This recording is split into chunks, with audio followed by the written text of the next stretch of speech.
कहत कबीर सुनो भाई साधो, कहत कबीर सुनो भाई साधो, अरे कहत कबीर सुनो भाई साधो, कहत कबीर सुनो भाई साधो।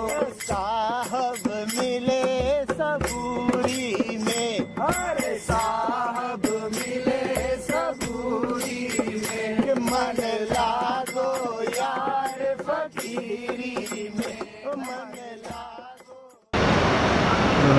Why do you think things like yoga, meditation are unnecessary? They have their own place, but one should be very clear about the place that they have. What you usually call as yoga, the kind of yoga that is prevalent in this city, is good for the body.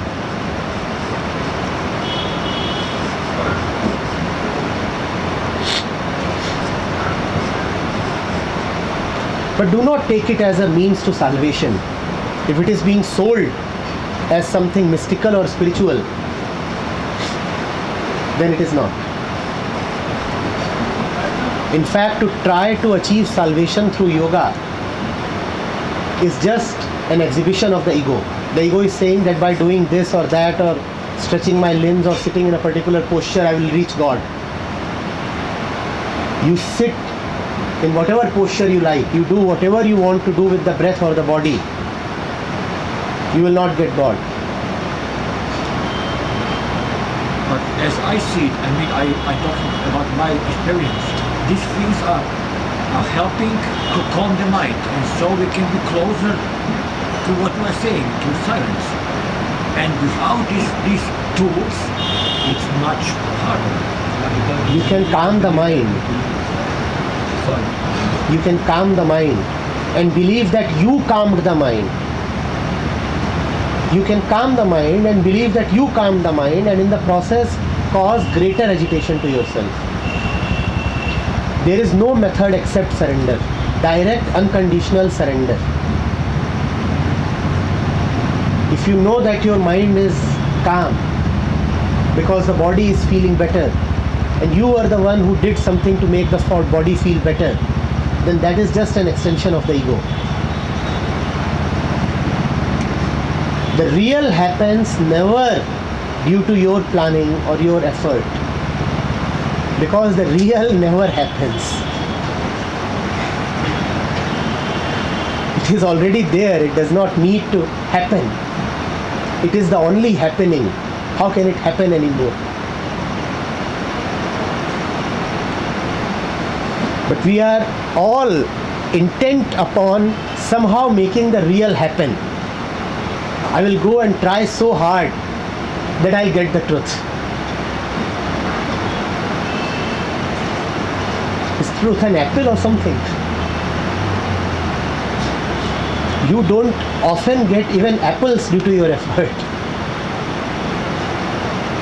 You can't even get apples when you want. How will you get the truth?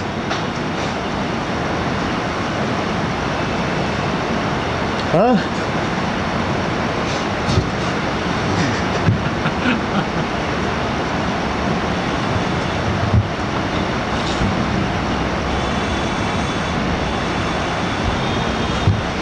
But yes, it has a certain value.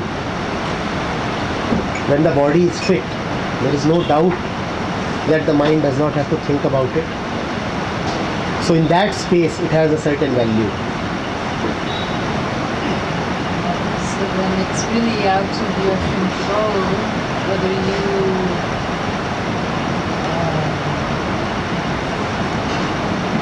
attain to the truth. Yes. And the ego does not like this statement.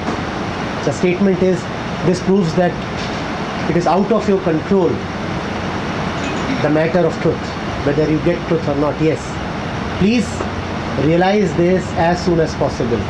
It won't come to you because you tried this way and that way. It comes to you when you see the futility of all your actions.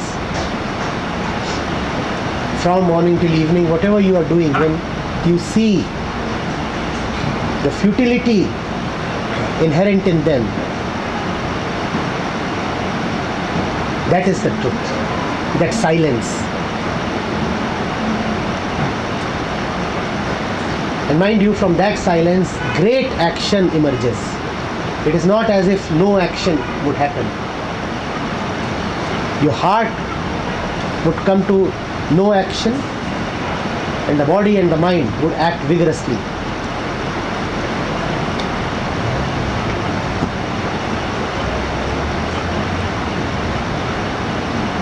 A spiritual man cannot be a saint who does nothing but eats all day and keeps getting fat. And then every day in the morning he lectures for 2 hours. The spiritual man is an intense actor. He does not live as somebody who has nothing to do with worldly concerns. Kindly get rid of the image of the saint. In fact, if you come across any such person who does nothing except lecturing and is getting fat out of lecturing too much, then avoid him. The spiritual man is a warrior. He is one who belongs to this world. He is one who partakes in the concerns of this world. He lives life fully. It is not as if he has shed all experience. In fact, he has become more open and sensitive to experience. This happiness, this sadness, this pleasure and pain. He is a man of the earth. You will not find him perched on some great throne somewhere. He must be someone who moves through the streets, a commoner. He is not a general who hides in the castles. He is a foot soldier out there in the battlefield.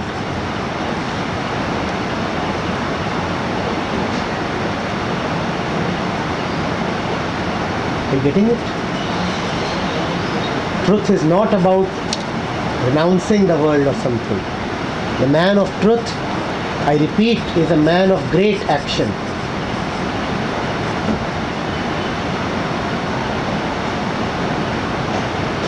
And if you see someone whose life is dull, lukewarm, incapable of action, then you should just know that his life has not been touched by the truth. Truth makes you go wild. It does not allow you to sleep.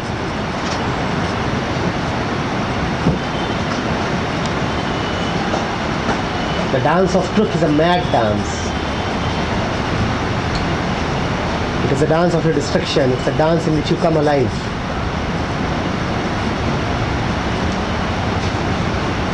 You do not just sit in saffron and say Hari Om.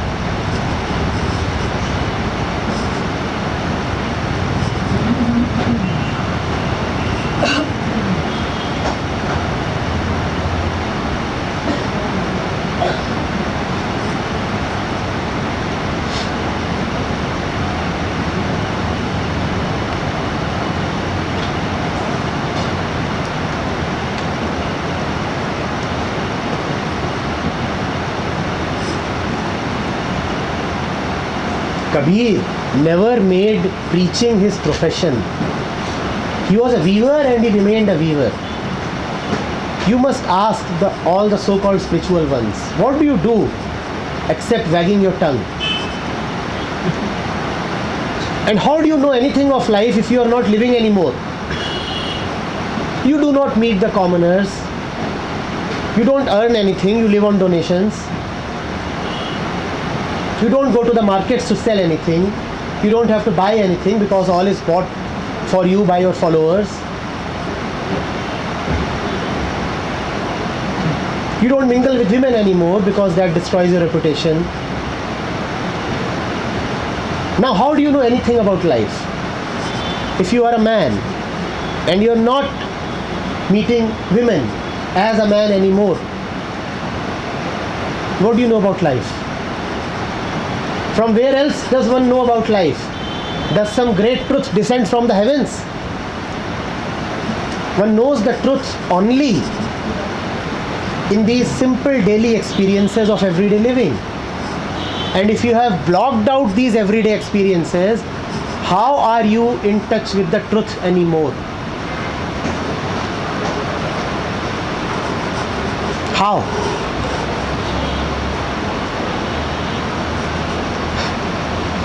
Kabir's life is a message. In continuing as a weaver till the end of his life, Kabir is saying that professional preachers should be rejected precisely because they are professional preachers. You must ask him, is there anything else that you do? Your words must come out of your life, not out of some book or something. You should have gone to the market. You should have seen something there. And then you should be talking from there. You should be able to say that yesterday, this is what I saw. And hence, today we can talk about it.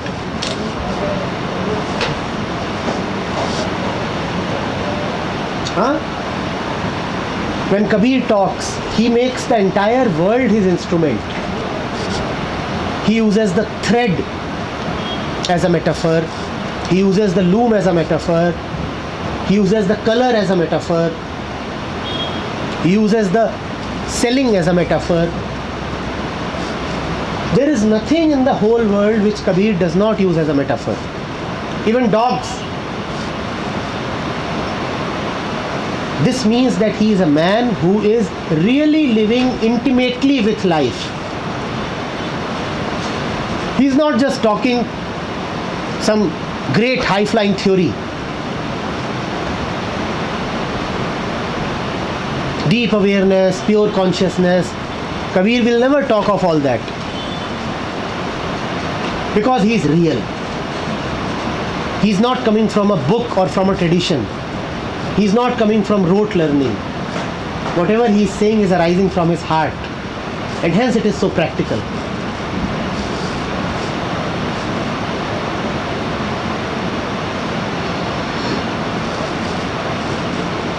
Hmm?